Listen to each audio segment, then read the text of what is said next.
नमस्कार दोस्तों, के एग्ज़ाम फाइट में आपका स्वागत है। कैसे हैं आप सभी?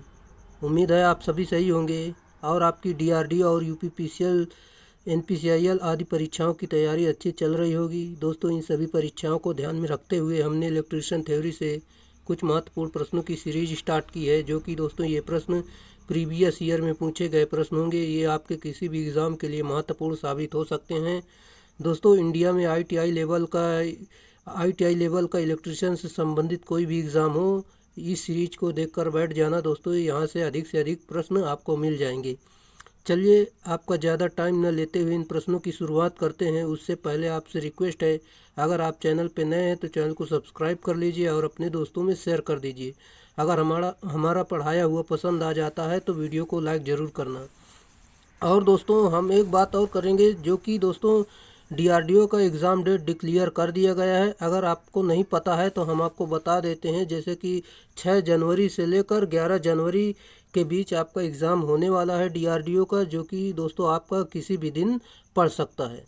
चलिए, जैसा कि हम इसमें दोस्तों सभी टॉपिक को कवर कराते हैं एक ही वीडियो में, कोई भी प्रश्न नहीं छूटा, मतलब कोई भी टॉपिक इस वीडियो में नहीं छूटता है। सभी टॉपिक को हम एक ही वीडियो में कवर कराते हैं, जो कि दोस्तों 150 के आसपास, 150 से ज़्यादा ही होते होंगे प्रश्न, इससे कम नहीं होते होंगे। चलिए चलिए इन प्रश्नों की शुरुआत करते हैं। जैसे कि हमारा प्रश्न दिया गया है, किस प्रकार के अग्निशामक यंत्रों का उपयोग विद्युत उपकरणों या बिजली के उपकरणों से बिजली की आग को बुझाने के लिए किया जाता है।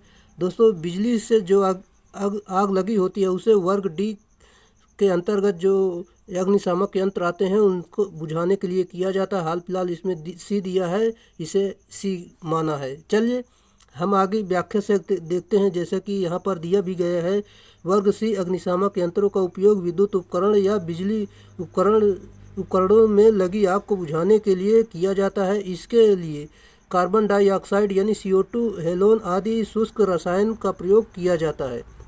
और दोस्तों, मुख्य रूप से जो विद्युत उपकरणों में लगी आग को बुझाने के लिए वर्ग डी अग्निशामक का प्रयोग किया जाता है। अगला प्रश्न, जैसा कि आपका अगला प्रश्न दिया गया है, वर्ग ए एक्सटिंग्विशर की क्या भूमिका है? राइट आंसर दोस्तों ऑप्शन नंबर ए, लकड़ी और कागज जैसे साधारण कम्बस्टिबल्स का उपयोग किया जाता है। ये इसका सही उत्तर है। जैसा कि हम इसमें बात करते हैं, यहाँ पर काफ़ी अच्छी सारी जानकारी दी गई है। लकड़ी, कागज, कपड़ा, जूट आदि से लगने वाली अग्नि वर्ग ए के अंतर्गत आती है। इस अग्नि को बुझाने के लिए शीतल जल की बौछार अथवा बहुउद्देशीय रसायन प्रयुक्त होते हैं। चलिए, जैसा कि हम बात करते हैं, ज्वलनशील तरल पदार्थ जैसे कि मिट्टी का तेल, डीजल, पेट्रोल आदि वर्ग बी के अंतर्गत आते हैं। और जैसे गैसीय पदार्थ वर्ग सी के अंतर्गत आते हैं, और बिजली से लगी आग वर्ग डी के अंतर्गत आते हैं। चलिए, हम आगे बात करते हैं, जो कि आपका आगे दिया गया है प्रश्न। अगला प्रश्न, पानी के एक्सटिंग्विशर, दोस्तों इसे आप देख लेना, ये बोलते नहीं बन रहा है हमसे। जैसे कि के बारे में कौन सा बयान गलत है? दोस्तों, इसमें गलत ढूंढना है। चलिए, हम पहले ऑप्शन ए से देखते हैं कि इसमें गलत है कि नहीं। वर्ग ए आग दहनशील धातु के लिए प्रयुक्त होता है। दोस्तों, ये सही है। जैसे कि दोस्तों, इसमें बी और सी आग ज्वलनशील तरल पदार्थों और गैसों के लिए इस्तेमाल नहीं किया जाना चाहिए। दोस्तों, ये तो गलत है, जो कि दोस्तों बी और सी, बी ज्वलनशील तरल पदार्थ के लिए किया जाता है और सी दोस्तों गैसों के लिए किया जाता है। चलिए, अब बात करते हैं, इसमें जो दिया गया है, अग्नि त्रिकोण का ताप तत्व लेकर आग को बुझाता है। दोस्तों, ये भी सही है। और अग्नि त्रिकोण ऑक्सीजन तत्व लेकर आग को बुझाता है, ये भी सही है। चलिए, हम अगले प्रश्न पर चलते हैं, जो कि आपका अगला प्रश्न दिया गया है। यहाँ पर देख सकते हैं, यहाँ पर दोस्तों SWG के बारे में हम थोड़ी जानकारी देते हैं। जैसे कि एक तार की मोटाई को वायर गेज का उपयोग करके मापा जा सकता है। स्टैंडर्ड वायर गेज का मान जितना अधिक होगा, तार की मोटाई उतना ही कम होगी। जैसे कि यहाँ पर स्टैंडर्ड वायर गेज आप देख सकते हैं, इस प्रकार का होता है। अगर आपने नहीं देखा है तो देख लीजिए। जैसे कि SWG प्रोपोर्शनल होता है 1/, तार की मोटाई, इसका एक संबंध होता है, आप इसे याद कर सकते हैं। अगला प्रश्न है, हथौड़े का उपयोग करते समय क्या सावधानी बरतनी चाहिए? उसका हत्था हत्थे डैश डैश होना चाहिए। राइट आंसर दोस्तों ऑप्शन नंबर बी, कसकर फिट होना चाहिए। ये इसका सही उत्तर होगा। जैसा कि हम बात करते हैं, हथौड़े का प्रयोग चोट मारकर वस्तुओं को मरोड़ने, सीधा करने, छेनी से काटने तथा पंचिंग, रिवेटिंग, फोजिंग आदि संक्रियाओं के निष्पादन में किया जाता है। यह कास्ट स्टील या कार्बन स्टील से बना होता है तथा इसका हत्था लकड़ी से बना होता है। अगला प्रश्न आपका दिया गया है, 1 मीटर की एक रेखा को स्केल पर 1 सेंटीमीटर द्वारा दिखाया गया है। इस रिप्रेजेंटेटिव फैक्टर यानी RF कितनी होगी? राइट आंसर दोस्तों ऑप्शन नंबर डी, 1/100 जो कि दिया गया है। यहाँ पर देख भी सकते हैं यहाँ पर कैसे संबंध निकाला गया है। चलिए अगला प्रश्न है, जैसा कि आपका अगला प्रश्न दिया गया है, ISO ए सीरीज के अनुसार आकार 594x841 की सीट की डिजाइनेशन को क्या कहा जाता है? सही उत्तर दोस्तों ऑप्शन नंबर ए, A1 कहते हैं। चलिए अगले प्रश्न पर चलते हैं। आपका अगला प्रश्न है, निम्नलिखित में से कौन सी प्रतिरोधक बनाने के लिए एक आदर्श सामग्री है? राइट आंसर दोस्तों कार्बन, जो कि ये एक सामग्री है। जैसा कि हम बात करते हैं कार्बन प्रतिरोधक बनाने के लिए एक आदर्श सामग्री, कार्बन वह प्रतिरोध जिसमें धारा के विरोध के लिए मुख्य रूप से कार्बन उत्तरदायी होता है, कार्बन प्रतिरोधक कहलाता है। जैसे कि कार्बन प्रतिरोधक निम्न प्रकार के होते हैं, जैसे कि मोल्डेड कार्बन कंपोजिशन प्रतिरोधक और कार्बन फिल्म प्रतिरोधक, ये इसके कुछ भाग हैं। चलिए अगला प्रश्न आपका दिया गया है, किसी पदार्थ के 1 सेंटीमीटर की लंबाई तथा 1 सेंटीमीटर स्क्वायर अनुभागीय क्षेत्रफल के प्रतिरोध को डैश डैश कहा जाता है? राइट आंसर दोस्तों ऑप्शन नंबर डी, विशिष्ट प्रतिरोध कहते हैं। जैसा कि हम बात करते हैं, किसी पदार्थ के 1 सेंटीमीटर की लंबाई तथा 1 सेंटीमीटर स्क्वायर अनुभागीय क्षेत्रफल के प्रतिरोध को विशिष्ट प्रतिरोध कहा जाता है और विशिष्ट प्रतिरोध की प्रतिरोधकता का मान चालक के पदार्थ की प्रकृति पर निर्भर करता है। इसका एसआई मात्रक जो होता है ओम इंटू मीटर होता है। दोस्तों इसका फार्मूला भी आप देख सकते हैं। चलिए हम अगले प्रश्न पर चलते हैं। आपका अगला प्रश्न दिया गया है, संपीड़ित कार्बन पाउडर और एक उपयुक्त रेजिन बंधक युक्त प्रतिरोधी को डैश डैश कहा जाता है? Right answer option number C, carbon composition प्रतिरोध कहते हैं, जो कि आप देख सकते हैं। जैसा कि कार्बन प्रतिरोध 1 ओम से लेकर 20 मेगा ओम तक तथा 1/8 वाट से लेकर 2 वाट यानी 2 वाट तक बनाए जाते हैं। ये इसका कुछ इम्पोर्टेंट फैक्ट था। चलिए जैसे कि सिरेमिक केशिका पाइप हाइड्रोकार्बन वाष्प जमा कर बनाए जाने वाले निम्नलिखित प्रकार के प्रतिरोधक में से एक की पहचान करें। दोस्तों जो इसका राइट आंसर हो जाएगा option number C, film carbon प्रतिरोधक इसका सही उत्तर होगा। चलिए अगला प्रश्न है आपका, धातु में डैश डैश ऊर्जा अंतराल, अर्धचालक में डैश डैश ऊर्जा अंतराल और कुचालकों में डैश डैश ऊर्जा अंतराल होता है? सही उत्तर दोस्तों यहाँ पर देख सकते हैं गैर विद्यमान और यहाँ पर देख सकते हैं उच्च और निम्न, ये सभी होते हैं, जो कि दोस्तों इसमें ऑप्शन नंबर सी मतलब ऑप्शन नंबर ए इसका राइट आंसर हो जाएगा। चलिए हम व्याख्या के माध्यम से समझते हैं। जैसे कि धातु में गैर विद्यमान ऊर्जा अंतराल, अर्धचालक में निम्न ऊर्जा अंतराल और कुचालकों में उच्च ऊर्जा अंतराल होता है। जैसे कि कुचालक पदार्थ की विद्युत प्रतिरोधकता सीमा जो होती है 10⁻10 से लेकर 10⁻11 होती है, जो कि माइका बराबर होता है 7×10⁻14, जो कि हीरा बराबर होता है 10⁻14 होता है। अगला प्रश्न, गर्म तार उपकरणों में संवेदन तार निर्मित होता है? सही उत्तर option number D, platinum iridium इसका सही उत्तर होगा। चलिए जैसे कि हम अगले प्रश्न पर चलते हैं। आपका अगला प्रश्न दिया गया है, यहाँ पर देख सकते हैं जैसे कि कॉपर जो होता है, कॉपर आपका क्या यानी तांबा आपका क्या होता है? तांबा दोस्तों आपका अच्छा चालक होता है। और हम बात करते हैं यहाँ पर पहले जो आपको आता है पहले आप उसे मिलाइए। जैसे कि दोस्तों जर्मेनियम होता है, ये आपका अर्धचालक होता है, जर्मेनियम अर्धचालक होता है। अब चलिए इसमें देखते हैं कि आपका इसमें से कौन सा ऑप्शन आपका मिल रहा है। जैसे कि तांबा आपका अच्छा चालक है तो 1 का 3 मिलना चाहिए, तो दोस्तों 2 ऑप्शन में 1 का 3 लग रहा है। और और जर्मेनियम जो है ये अर्धचालक है, ये देखते हैं ये चौथा से मिल रहा है दोस्तों।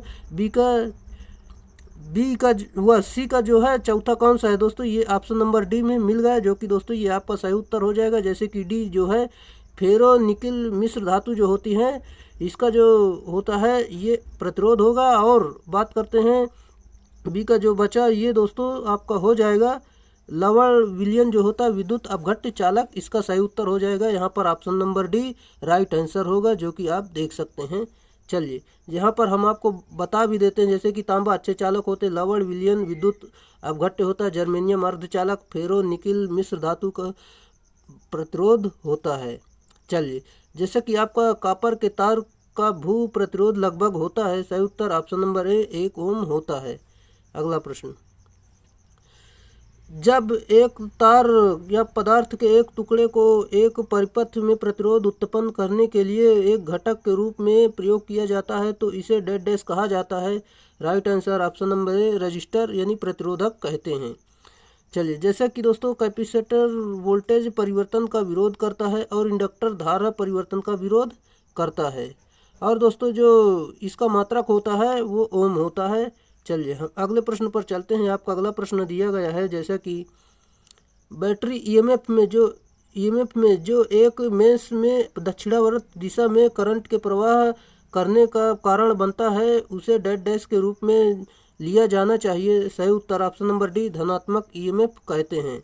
जैसा कि दोस्तों यहाँ पर देख भी सकते हैं, जैसा कि हम बात करते हैं बैटरी ईएमएफ में एक मेष में दक्षिणावर्त दिशा में धारा प्रवाह के कारण बनता है उसे धनात्मक ईएमएफ के रूप में जाना जाता है, तथा जो वामावर्त दिशा में धारा प्रवाह का कारण बनता है उसे ऋणात्मक ईएमएफ के रूप में जाना जाता है। यहाँ पर देख भी सकते हैं।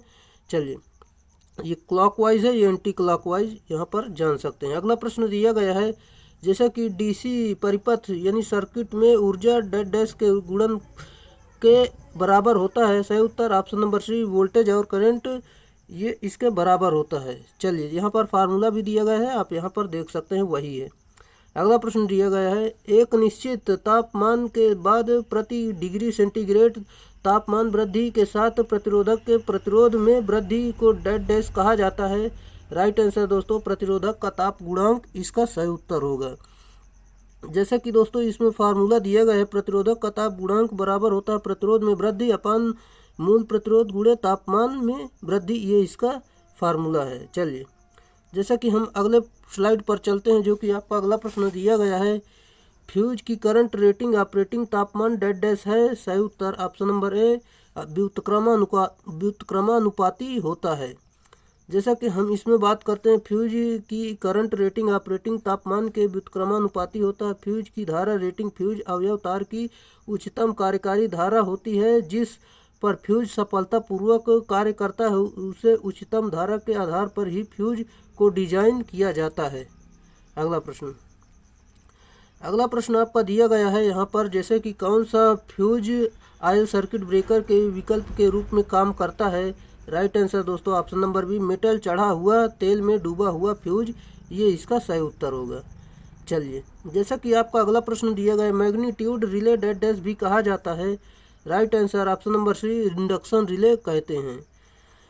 चलिए जैसा कि दोस्तों इंडक्शन रिले में एक धातु की कप या प्याला प्रत्यावर्ती विद्युत चुंबकीय क्षेत्र स्थापित रहती है और भंवर धाराओं द्वारा धातु की डिस्क अथवा कप घूर्णन बलाघूर्ण उत्पन्न करती हैं। ये इसका कुछ इम्पोर्टेंट फैक्ट था जो कि आपको जानना बेहद ज़रूरी था।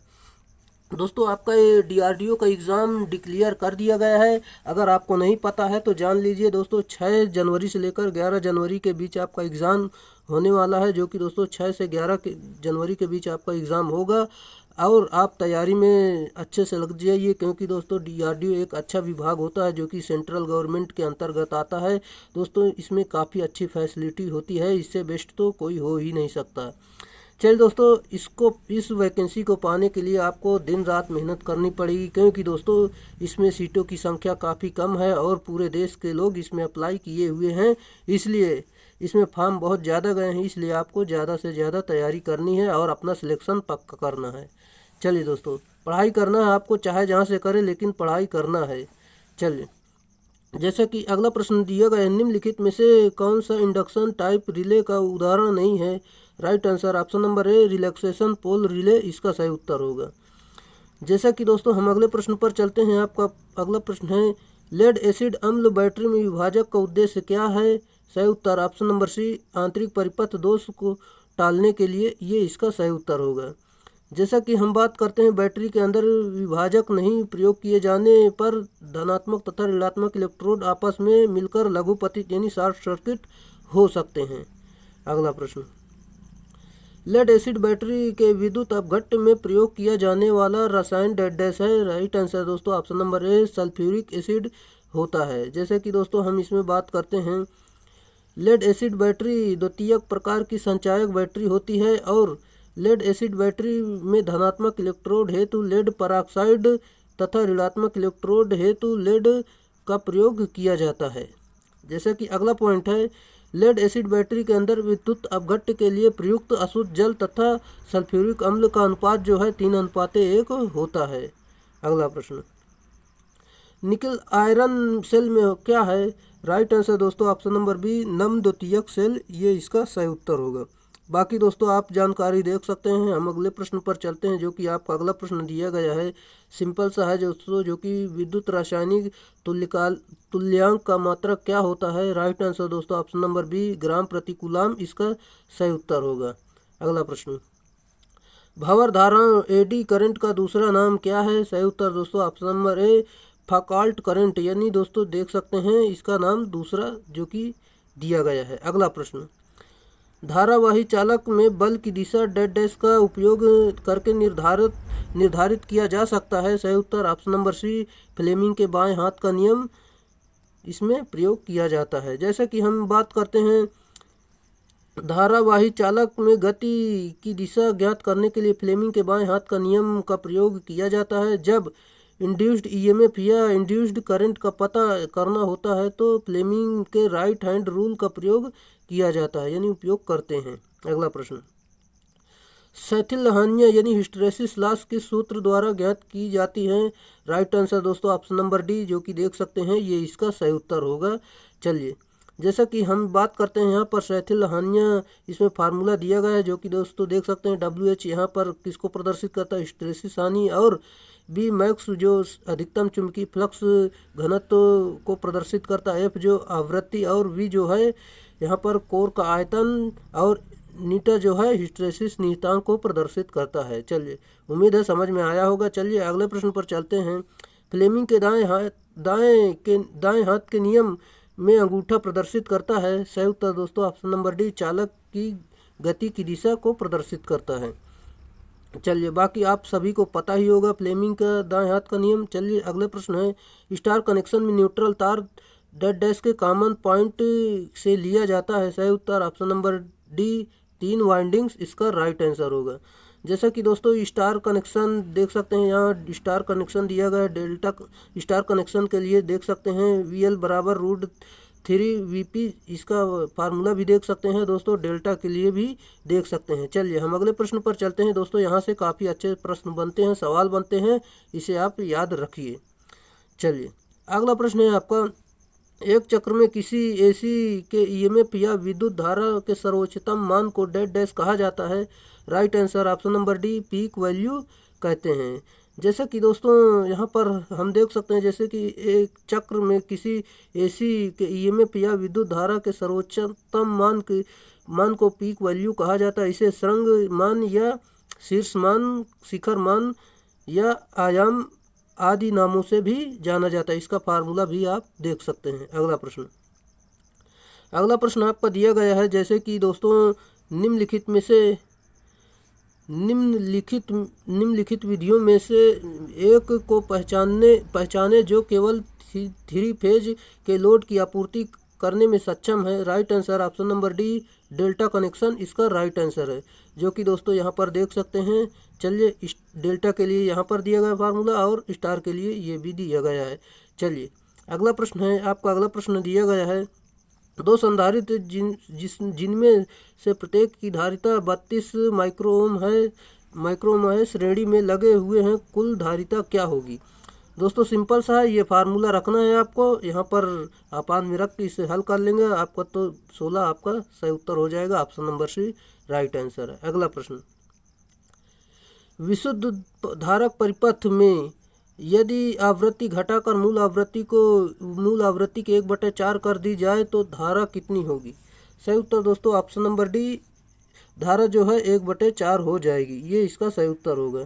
चलिए दोस्तों यहाँ पर इसका संबंध देख सकते हैं। चलिए यहाँ पर जैसे कि दिया गया है, जैसे कि किसी संधारित्र की आवृत्ति एफ यानी धारिता और इसके आर पार वोल्टेज और संधारित्र प्रतिघात जो हो तो इसमें बहने वाली धारा जो है, यहाँ पर देख सकते हैं दोस्तों इसका संबंध दिया गया आई बराबर वी अपान एक्स सी होता है। यहाँ पर इसका सारा मान देकर देखो, धारती प्रतिघात बराबर होता है 1/2 एफ सी, और दोस्तों आई बराबर 2 एफ सी बी। यहाँ पर समीकरण फर्स्ट बना दोस्तों। इसी तरह समीकरण बनाकर इसे हल कर दिया गया, यहाँ पर इसका संबंध निकाल लिया गया। ये इसका दोस्तों यहाँ पर उत्तर आ गया, जो कि दोस्तों आपका ऑप्शन नंबर डी सही उत्तर हो जाएगा। चलिए हम अगले प्रश्न पर चलते हैं। आप अधिक समझने के लिए वीडियो को रोककर समझ सकते हैं। अगला प्रश्न आपका दिया गया है, जैसे कि हम बात करते हैं कौन सा कारक किसी भी विद्युत उपकरणों में स्थापित होने वाले तार के प्रकार को प्रभावित नहीं करता? राइट आंसर दोस्तों ऑप्शन नंबर सी रंग कोड इसका सही उत्तर होगा। जैसे कि हम इसमें बात करते हैं, रंग कोड कारक किसी भी विद्युत उपकरण में स्थापित होने वाले तार के प्रकार को प्रभावित नहीं करता। अगला प्रश्न, जैसे कि दोस्तों अगला प्रश्न यहाँ पर दिया गया, ये सिंबल दिया गया और इस सिंबल को आपको बताना ये किसका सिंबल है। जैसे कि दोस्तों इसमें सही उत्तर हो जाएगा ऑप्शन नंबर सी, ये अर्थ ग्राउंड इसका राइट आंसर होगा। ये तो सभी को पता होगा। जैसे कि अगला प्रश्न है, कौन से रंगीन तार जमीन के तार हैं जो विद्युत आग से उपकरणों की रक्षा करते हैं? राइट आंसर दोस्तों ऑप्शन नंबर डी हरा पीला, ये इसका सही उत्तर होगा। जैसे कि हम बात करते हैं इसमें हरा पीला रंगीन तार जमीनी तार होते हैं जो विद्युत आग से उपकरणों की रक्षा करते हैं, जो प्रदोष की स्थिति में यह तार समस्त धाराओं को भू में भेज देता है। जैसे कि अगला प्रश्न है, समान एलईडी कितने वोल्टेज पर कार्य करता है? राइट आंसर ऑप्शन नंबर ए 3 वोल्ट इसका सही उत्तर होगा। समान एलईडी 3 वोल्ट पर कार्य करती है। यह एक अर्धचालक युक्ति है जो पीएन संधि डायोड से बना होता है। यह 3 से लेकर 10 वोल्ट तक कार्य करती है। अगला प्रश्न आपका दिया गया, निम्नलिखित में से कौन सा इलेक्ट्रॉनिक वाल्व है? Right answer option number C diode इसका सही उत्तर होगा। जैसा कि डायोड एक स्विच की तरह प्रयोग किया जाता है। डायोड में धारा प्रवाह केवल एक ही दिशा में होता है। यह पीएन संधि के नाम से प्रचलित है। अगला प्रश्न आपका दिया गया है, जैसे कि यहाँ पर आप देख सकते हैं, डायोड की पीआईवी रेटिंग का मान डैश होगा। राइट आंसर ऑप्शन नंबर ए द्वितीयक वोल्टता का अधिकतम मान इसका राइट आंसर है। चलिए जैसे कि यहाँ पर हम देखते हैं, डायोड की पीआईवी रेटिंग का मान द्वितीयक वोल्टता का अधिकतम मान होता है। पीआईवी डायोड की रिवर्स बायस उस अधिकतम वोल्टेज का मान जो बिना ब्रेकडाउन हुए संधि पर प्रयुक्त की जा सकती है। ये इसका कुछ इम्पोर्टेंट व्याख्या थी। अगला प्रश्न आपका दिया गया है, जैसे कि जब कपल्स बेंड्स जंक्शन बॉक्स और टीज का उपयोग किया जाता है तो सैंडल को ऐसी फिटिंग्स के केंद्र से 1.5 सेंटीमीटर की दूरी पर फिट किया जाना चाहिए। सही उत्तर ऑप्शन नंबर सी 30 इसका सही उत्तर होगा। चलिए हम अगले प्रश्न पर चलते हैं। केवल एक डायोड का दृष्टिकारी परिपथ जिसमें एसी की केवल आधी तरंग के लिए धनात्मक आधा चक्र ही आउटपुट देता है कहलाता है। Right answer option number B अर्ध तरंग दृष्टिकारी कहलाता है। दोस्तों यहाँ पर डायोड के बारे में जानकारी दी गई है। जैसे कि हम बात करते हैं, डायोड जो होता है ये अर्ध तरंग दृष्टिकारी में केवल एक डायोड ही, जैसे कि हम पूरी जानकारी लेते, अर्ध तरंग दृष्टिकारी डायोड एसी के धनात्मक अर्ध चक्र में ही आउटपुट देता है। अर्ध तरंग दृष्टिकारी में केवल एक ही डायोड प्रयोग किया जाता है, जो कि हाफ वेव में केवल एक ही डायोड का प्रयोग करते हैं और फुल वेव में 4 डायोड का और सेंटर टैप्ड में दोस्तों 2 डायोड का प्रयोग करते हैं। और दोस्तों यहाँ पर हम बात करते हैं, वह केवल एसी के लिए अर्ध चक्र में ही कार्य करता है। जैसा कि दोस्तों आप पूरी जानकारी देख लेना, हम अगले प्रश्न पर चलते हैं। आपका अगला प्रश्न है, पूर्ण तरंग दृष्टिकारी के लिए आवश्यक होता है। सही उत्तर ऑप्शन नंबर बी 2 डायोड इसका सही उत्तर होगा। चलिए, जैसा कि अगला प्रश्न आपका दिया गया है, अर्ध तरंग दृष्टिकारी परिपथ की दक्षता पूर्ण तरंग दृष्टिकारी से होगी। राइट आंसर ऑप्शन नंबर ए आधी इसका सही उत्तर होगा। जैसे कि अर्ध तरंग दृष्टिकारी की दक्षता दोस्तों 40.6% और पूर्ण तरंग दृष्टिकारी की दक्षता जो है 81.2% और अर्ध तरंग दृष्टिकारी की दुगना होती है, जो कि देख सकते हैं ये दुगना ही है। अगला प्रश्न आपका दिया गया, जब 4 डायोडों को व्हीट स्टोन सेतु परिपथ की तरह दृष्टिकारी परिपथ में लगाया जाता है तो वो कहलाते हैं। राइट आंसर ब्रिज दृष्टिकारी इसका सही उत्तर होगा। चलिए, अगला प्रश्न है, अगर एक 2 मेगावोल्ट सिग्नल वोल्ट आउटपुट उत्पन्न कर रहा है तो वोल्टता लाभ क्या होगा। राइट आंसर दोस्तों ऑप्शन नंबर सी 1000 वोल्ट इसका सही उत्तर होगा। यहाँ पर देख सकते हैं वोल्टता लाभ बराबर आउटपुट अपान इनपुट, यहाँ पर मान रख के हल कर लिया गया, आपका उत्तर आ गया। अगला प्रश्न, आरसी युग्मित प्रवर्धक में निम्नलिखित में से कौन सा घटक संकेत के हार्मोनिक विरूपण के लिए मुख्यतः उत्तरदायी है। सही उत्तर ऑप्शन नंबर सी ट्रांजिस्टर इसका सही उत्तर होगा। चलिए, जैसे कि अगले प्रश्न पर चलते हैं। आपका अगला प्रश्न है, आधार उत्सर्जक संधि के साथ समांतर में लगा एक पश्च बायसित डायोड तापक्रम में हो रहे बदलावों से डैश में होने वाले बदलाव से परिपथ को अवसंवेदनशील बना देता है। Right answer option number B ICO इसका सही उत्तर होगा।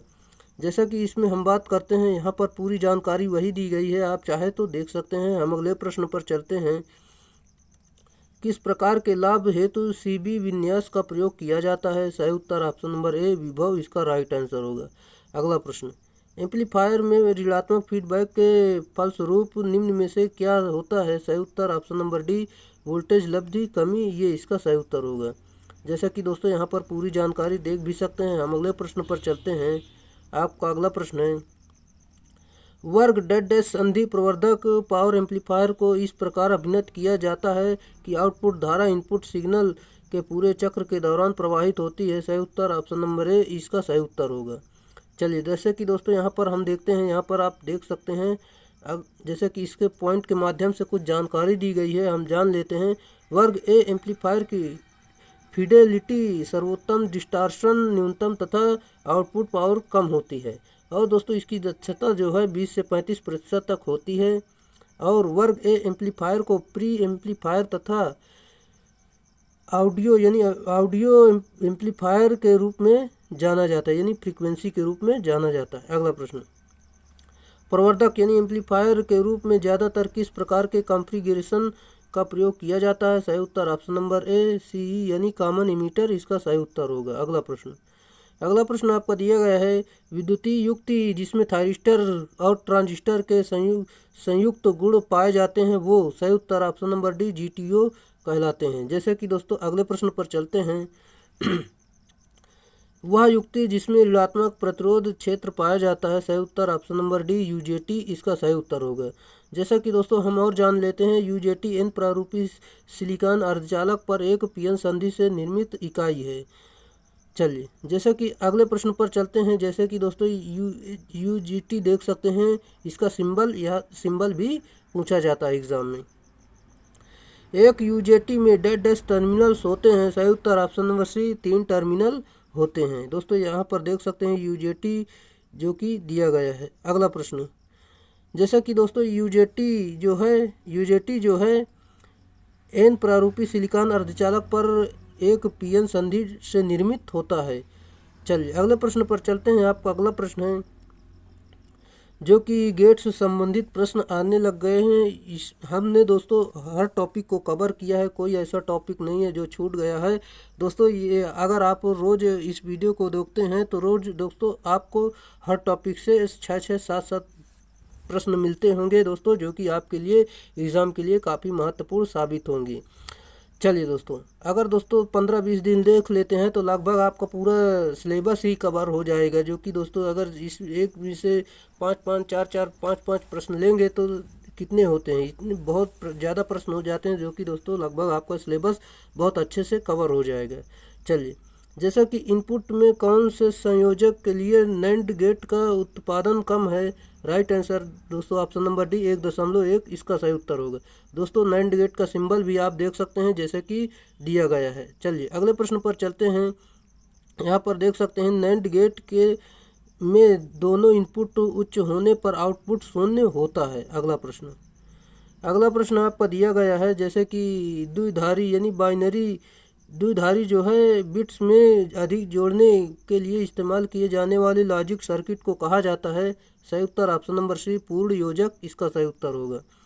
यहाँ पर देख सकते हैं। चलिए इसमें दोस्तों इसमें 3 इनपुट तथा 2 आउटपुट DN एवं CN1-1 निम्न क्रम के बिट को घटाने के लिए आवश्यक बारों है जो यह इनपुट बारों कहलाती है। CN आउटपुट बारों है।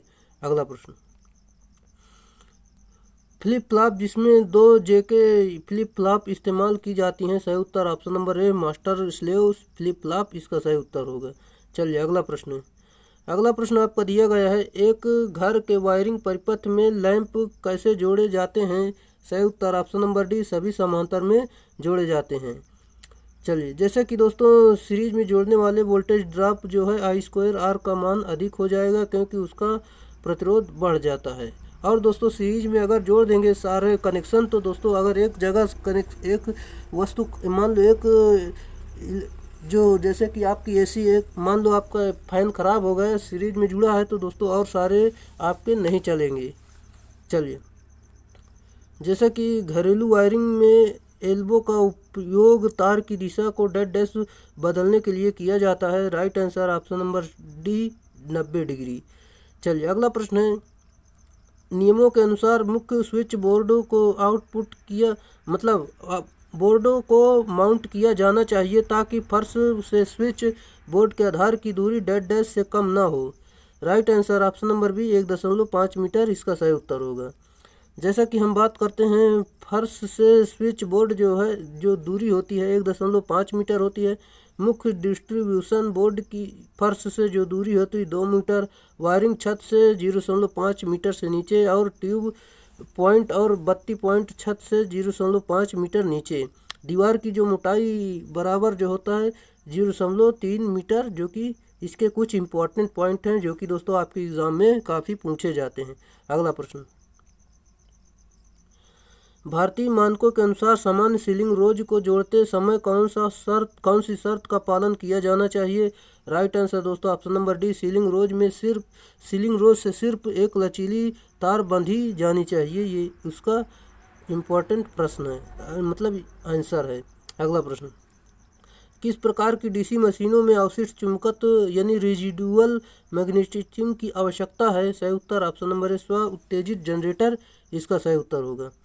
जैसा कि दोस्तों स्व उत्तेजित जनरेटर में अवशिष्ट चुंबकत्व आवश्यक होता है लेकिन पृथक उत्तेजित जनरेटर में अवशिष्ट चुंबकत्व का होना आवश्यक नहीं होता है। अवशिष्ट चुंबकत्व जो है वोल्टेज बिल्डअप में सहायता प्रदान करता है यानी वोल्टेज बनाने में। अगला आर्मेचर की करंट में होने वाले परिवर्तन को कहते हैं। सही उत्तर ऑप्शन नंबर सी कम्यूटेशन कहते हैं। जैसा कि जितने समय में धारा एक रिवर्सल होता है उसे उस समय दिक् परिवर्तन काल कहते हैं। अगला प्रश्न ज़्यादा से ज़्यादा भाप टर्बो प्रत्यावर्तक को डेड डैश के लिए कुंडलित किया जाना चाहिए। राइट आंसर ऑप्शन नंबर ए 2 ध्रुवों इसका सही उत्तर होगा। जैसा कि दोस्तों यहाँ पर देख सकते हैं भाप टर्बो प्रत्यावर्तकों को ज़्यादा से ज़्यादा 2 पोल के लिए कुंडलित किया जाता है क्योंकि दोस्तों इसकी गति ज़्यादा होती है और इसकी अच्छी लंबाई अधिक होती है। जैसा कि दोस्तों ये फार्मूला भी देख सकते हैं जो कि दोस्तों इसको तो आप बचपन से ही पढ़ते होंगे। अगला प्रश्न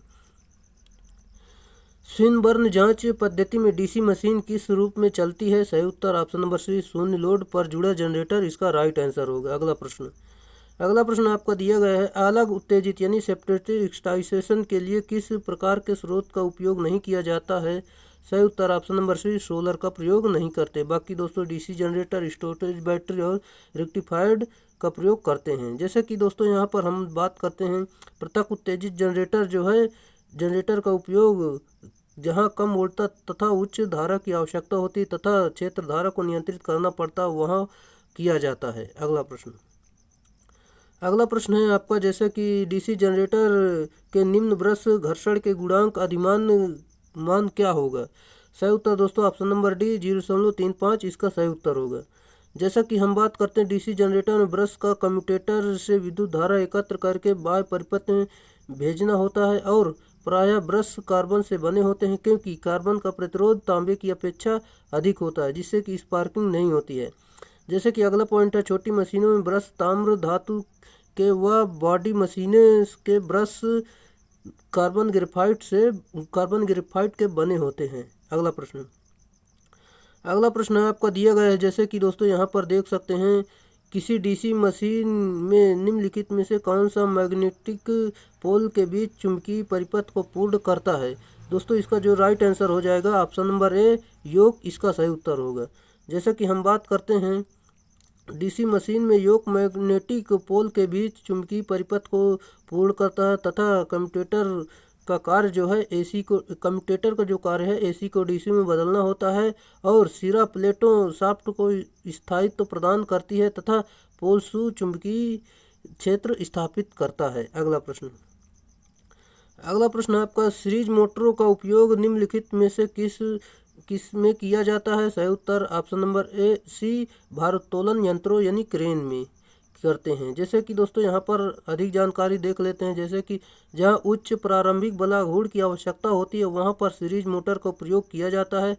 इसका सीरीज फील्ड मोटे विद्युत रोधी तार कम टर्न का बना होता है तथा यह आर्मेचर के सीरीज यानी श्रेणी क्रम में जुड़ा रहता है। जैसा कि अगला पॉइंट है, आटा चक्कियों में इंडक्शन मोटर का प्रयोग किया जाता है। जो जान सकते हैं दोस्तों आटा चक्की में जो है इंडक्शन मोटर का प्रयोग करते हैं। पानी के पंप में डीसी शंट का प्रयोग किया जाता है। ड्रिलिंग मशीनों में यूनिवर्सल का प्रयोग किया जाता है, यूनिवर्सल मोटर का। अगला प्रश्न, मोटर जिसमें series field winding shunt field winding के कारण उत्पन्न हुई फील्ड की सहायता के लिए जुड़ी होती है उसे डेड डैश कहा जाता है। Right answer option number C संचयी यौगिक मोटर कहते हैं।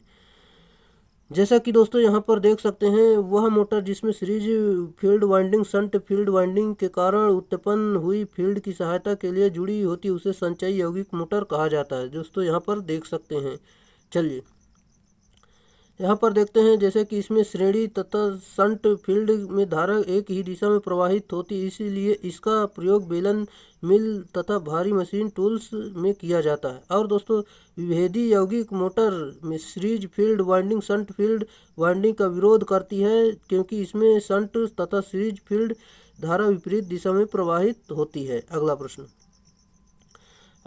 है आपका, जैसे कि आपका अगला प्रश्न दिया गया है 3 पॉइंट हैंड स्टार्टर में प्रयुक्त कॉइल कुंडली का प्रकार जिसमें एक विद्युत चुंबक लाइन और हैंडल से जुड़ा होता है जिसमें कॉइल कुंडली के तांबे की मोटी तार के कुछ मोड़ होते हैं उसे डेड डैश कहा जाता है। Right answer option number D overload coil कहते हैं। चलिए अगले प्रश्न पर चलते हैं। गति नियंत्रण की सीरीज पैरेलल विधि का प्रयोग किया जाता है। सही उत्तर option number A series motor में करते हैं।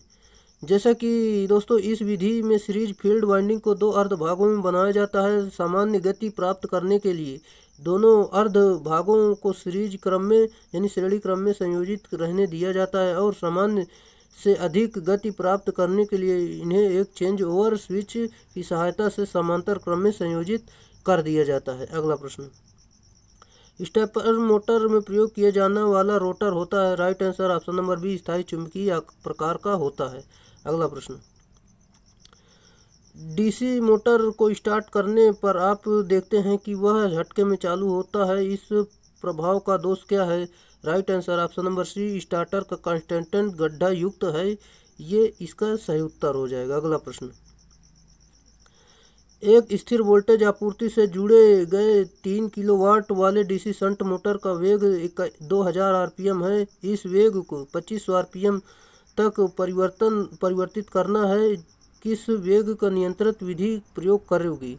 राइट आंसर दोस्तों ऑप्शन नंबर डी, क्षेत्र धारा को एक क्षेत्र रियोस्टेट से परिवर्तित कर, ये इसका सही उत्तर होगा। अगला प्रश्न, जैसा कि दोस्तों हम ट्रांसफार्मर में कुछ जानकारी लेते हैं जो कि दोस्तों इस तरह जानकारी होगी। वितरण परिणामित यानी distribution transformer 500 kilo volt ampere से कम रेटिंग वाले अपचयी ट्रांसफार्मर होते हैं। जैसा कि दोस्तों स्टेप डाउन ट्रांसफार्मर होते हैं क्योंकि यहाँ से इसके सेकेंडरी से निकलने वाली पावर निम्न वोल्टेज उपभोक्ताओं को वितरित की जाती है। जैसा कि अगला पॉइंट है ट्रांसफार्मर के बारे में, वितरण ट्रांसफार्मर का आकार पावर ट्रांसफार्मर से बड़ा होता है। वितरण ट्रांसफार्मर औसत अर्थात लगभग 50% लोड पर प्रचलित होता है क्योंकि 50% लोड की इनकी दक्षता उच्च होती है। अगला प्रश्न, एक परिणामित ट्रांसफार्मर टंकी में तेल स्तर के नीचे विसंगत दोषों का पता लगाने के लिए किस रिले का उपयोग किया जाता है? सही उत्तर ऑप्शन नंबर ए, बुकोल्ज रिले का प्रयोग करते हैं। जैसा कि दोस्तों बुकोल्ज रिले गैस एग्जीक्यूटिंग तापीय रिले जो थर्मल रिले होता है, यह इंटरनल फॉल्ट हेतु प्रयोग किया जाता है। यह ट्रांसफार्मर टैंक और कंजर्वेटरों के मध्य पाइप प्लग के द्वारा जुड़ा रहता है। अगला प्रश्न आपका दिया गया है जो कि दिए गए भार के लिए परिणामित यानी ट्रांसफार्मर की पूर्ण दिवस क्षमता और वाणिज्यिक दक्षता के संबंध में निम्नलिखित में से कौन सा विकल्प सही है? Right answer option number D, पूर्ण दिवस दक्षता वाणिज्यिक दक्षता से कम होती है। अगला प्रश्न, जैसा कि दोस्तों यहाँ पर पॉइंट दिया गया है, वितरण ट्रांसफार्मर की परफॉर्मेंस ऑल डे इफिशिएंसी के आधार पर किया जाता है। अगला प्रश्न है आपका, जैसा कि आपका अगला प्रश्न दिया गया है, निम्नलिखित में से किस प्रकार के ट्रांसफार्मर में द्वितीयक कुंडली को हमेशा बंद रखा जाता है? सही उत्तर ऑप्शन नंबर ए, धारा ट्रांसफार्मर यानी सीटी का प्रयोग करते हैं।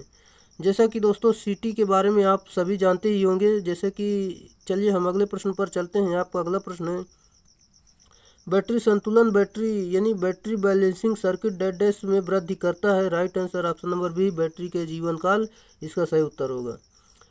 ट्रांसफार्मर के ब्रीदर में प्रयुक्त जेल होता है। सही उत्तर option number D, silica gel प्रयोग किया जाता है। ट्रांसफार्मर के द्वारा शुष्क वायु ट्रांसफार्मर में पहुंचती है। शुद्ध सिलिका जेल का रंग नीला तथा आर्द्रता शोषित जेल का रंग गुलाबी होता है। अगला प्रश्न आपका दिया गया है, ट्रांसफार्मर आयल की परावैद्युत सामर्थ्य डेड डैश mm होने की अपेक्षा की जाती है। सही उत्तर option number B, 30 kilo volt, इसका सही उत्तर होगा। अगला प्रश्न, जैसा कि आपको अगला प्रश्न दिया गया है, एक स्वपरिणामित यानी ऑटो ट्रांसफार्मर में एक डेड डैश होता है।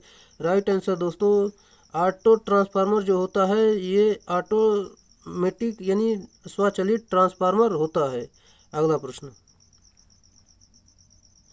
आपको अगला प्रश्न दिया गया है, निम्नलिखित में से किसका उपयोग 500 मिली हर्ट्ज यानी मेगा हर्ट्ज पर पावर के मापन के लिए किया जाता है? सही उत्तर ऑप्शन नंबर सी, वोल्टमीटर का प्रयोग करते हैं। अगला प्रश्न आपका दिया गया, स्लाइड तार यानी स्लाइड वायर ब्रिज विधि में अज्ञात प्रतिरोध का मान गणना करने के लिए निम्न समीकरणों में से किसका उपयोग किया जाता है? सही उत्तर दोस्तों ऑप्शन नंबर सी, x बराबर L गुणे R/100 माइनस L, इसका सही उत्तर होगा। अगला प्रश्न आपका दिया गया है, विद्युत मापी उपकरणों में हेयर स्प्रिंग डेड डैश की बनाई जाती है। सही उत्तर option number A, phosphor cones की बनाई जाती है। अगला प्रश्न, मापन यंत्रों में बाल कमानी में डेड डैश सामग्री प्रयोग की जाती है। सही उत्तर ऑप्शन नंबर डी, फास्फोरस कांसा प्रयोग किया जाता है। अगला प्रश्न, निम्न में से कौन सा एक एकीकृत उपकरण है? राइट आंसर दोस्तों यहाँ पर देख सकते हैं option number C, energy meter, इसका सही उत्तर होगा। अगला प्रश्न आपका दिया गया है, जैसे कि दोस्तों 36 रन्स में क्लिंचर के बीच की दूरी निम्नलिखित में से किसके अधिक नहीं हो सकती है? सही उत्तर दोस्तों ऑप्शन नंबर ए, 10 सेंटीमीटर, इसका सही उत्तर होगा। अगला प्रश्न, 3 phase 400 volt 10 HP Pinjari phase motor के लिए फ्यूज की रेटिंग क्या है? सही उत्तर ऑप्शन नंबर डी, 25 एम्पियर, इसका राइट आंसर होगा। जैसा कि दोस्तों यहाँ देख भी सकते हैं, लाइन धरा बराबर इस फार्मूला दिया गया है, यहाँ पर फार्मूले पर मान रख देंगे तो जो कि दोस्तों आपका मान निकल कर आ जाएगा। फिर दोस्तों यहाँ पर आगे भी मान निकाल सकते हैं जो कि 25.5 आएगा दोस्तों, इसके लगभग जो 25 आ जाएगा। अगला प्रश्न, हस्तचालित घूर्णक प्रतिरोध स्टार्टर वाले स्लिप रिंग इंडक्शन मोटर में विद्युतीय अंतःपर्शन किस तरह से जुड़ता है? सही उत्तर option number B, start button के श्रृंखला में इसका सही उत्तर होगा। चलिए, जैसा कि दोस्तों यहाँ पर देख सकते हैं, जैसा कि रोटर घूर्णक यानी प्रतिरोध स्टार्टर का प्रयोग स्लिप रिंग इंडक्शन मोटर को स्टार्ट करने के लिए किया जाता है। इस स्टार्टर में 3 प्रतिरोध होते हैं जो आपस में प्रतिरोध भुजाओं के माध्यम से स्टार्ट से जुड़े होते हैं। स्लिप रिंग इंडक्शन मोटर की विद्युतीय अंतःपर्शन स्टार्ट बटन के श्रृंखला में होता है। अगला प्रश्न आपका दिया गया, 3 फेज प्रेरण मोटर के साथ स्टेटर प्रतिरोध स्टार्टर का उपयोग करते समय स्टार्टर के प्रतिरोधों का ऐसा रखा जाता है। सही उत्तर ऑप्शन नंबर ए, अधिकतम रखते हैं। अगला प्रश्न आपका दिया गया है, जैसे कि देख सकते हैं दोस्तों, प्रेरण मोटर की असामान्य रगड़ ध्वनि को रोका जा सकता है। सही उत्तर ऑप्शन नंबर बी, उचित और नियमित स्नेहन इसका सही उत्तर होगा। चलिए, जैसे कि अगला प्रश्न है आपका, एक ड्यूल स्टार्टर के कंडक्टर कॉइल का क्या कार्य है? सही उत्तर option number D, running on state इसका सही उत्तर होगा। जैसा कि हम बात करते हैं, प्रति घंटा 50 से 60 बार प्रचलित किए जाने की क्षमता होती है इसमें, और सप्लाई असफल हो जाने पर यह स्वतः ही ऑफ हो जाने की इसमें क्षमता होती तथा ऑपरेटर द्वारा पुनः युक्ति को प्रचालन न किए जाने तक लोड परिपथ को ऑफ रखने की क्षमता इसमें होती है। अगला प्रश्न, एक single phase motor 120 volt 50 hertz line से 5 एम्पियर करंट खींचती है, तो मोटर का पावर फैक्टर 65% है, तो मोटर की अवशोषित की जाने वाली सक्रिय बिजली कितनी होगी? सही उत्तर दोस्तों आप हल करेंगे तो आपका जो उत्तर निकल कर आएगा 390 वाट, जो कि सही उत्तर होगा। दोस्तों मैं आपको बता दूं, यहाँ पर देख सकते हैं इसका फार्मूला दिया गया है, आप इस फार्मूले पर ये सारा मान रख देंगे, आप कैलकुलेशन कर लेंगे, आपका जो कि उत्तर आ जाएगा, जो कि सही उत्तर होगा।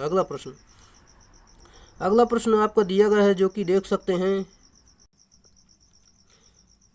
जैसा कि स्लिप फेज इंडक्शन मोटर के स्टेटर में 2 वाइंडिंग होती है जिन्हें रनिंग वाइंडिंग और स्टार्टिंग वाइंडिंग कहा जाता है। स्टार्टिंग वाइंडिंग में सही उत्तर ऑप्शन नंबर बी, उच्च प्रतिरोध और कम प्रेरकत्व होता है, ये इसका सही उत्तर होगा।